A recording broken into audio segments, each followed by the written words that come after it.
कहानी वाला आपके समक्ष एक नई कहानी के साथ। एक भिखारी एक दिन सुबह अपने घर से भिक्षा मांगने के लिए बाहर निकलता है।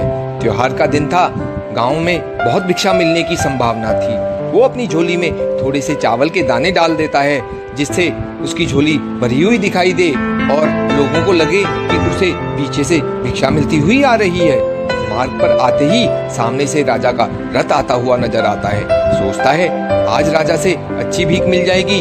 राजा का रथ उसके पास आकर रुक जाता है। उसने सोचा धन्य है मेरा भाग्य, आज तक कभी राजा से भिक्षा नहीं मांग पाया, क्योंकि द्वारपाल बाहर से ही लौटा देते थे। आज राजा स्वयं ही मेरे सामने आकर रुक गया है।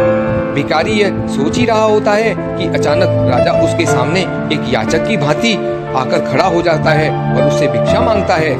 राजा कहता है कि आज देश पर बहुत बड़ा संकट आया हुआ है। ज्योतिषियों ने कहा है इस संकट से उबरने के लिए यदि मैं अपना सब कुछ त्याग कर एक याचक की भांति भिक्षा ग्रहण करके लाऊंगा तभी इसका उपाय संभव है। तुम आज मुझे पहले व्यक्ति मिले हो, इसलिए मैं तुमसे भिक्षा मांग रहा हूँ। यदि तुमने मना कर दिया तो देश का संकट टल नहीं पाएगा, इसलिए तुम मुझे भिक्षा में कुछ भी दे दो।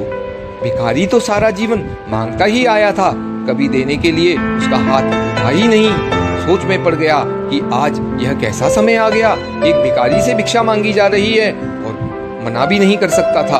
बड़ी मुश्किल से एक चावल का दाना निकालकर उसने राजा को दिया। राजा वही एक चावल का दाना ले खुश होकर आगे भिक्षा लेने चला गया। सबने उस राजा को बढ़ बढ़ कर भिक्षा दी, परंतु भिखारी को चावल के दाने के जाने का भी गम सता रहा था। जैसे तैसे शाम को वह घर आया। भिखारी की पत्नी ने भिखारी की झोली पलटी तो उसमें उसे भीख के अंदर एक सोने का चावल का दाना भी नजर आया। भिखारी की पत्नी ने उसे जब यह सोने का चावल का दाना दिखाया तो भिखारी छाती पीट पीट कर रोने लगा। जब उसकी पत्नी ने रोने का कारण पूछा तो उसने सारी बात कह सुनाई। उसकी पत्नी ने कहा तुम्हें पता नहीं, जो दान हम करते हैं वही हमारे लिए स्वर्ण है, जो हम इकट्ठा कर लेते हैं वह सदा के लिए मिट्टी हो जाता है।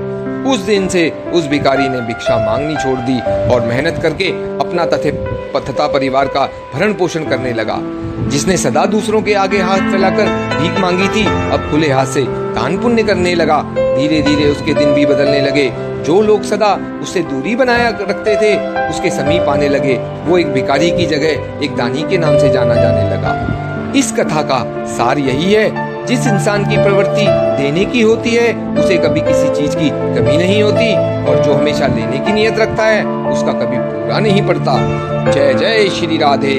फिर मिलेंगे एक नई कहानी के साथ।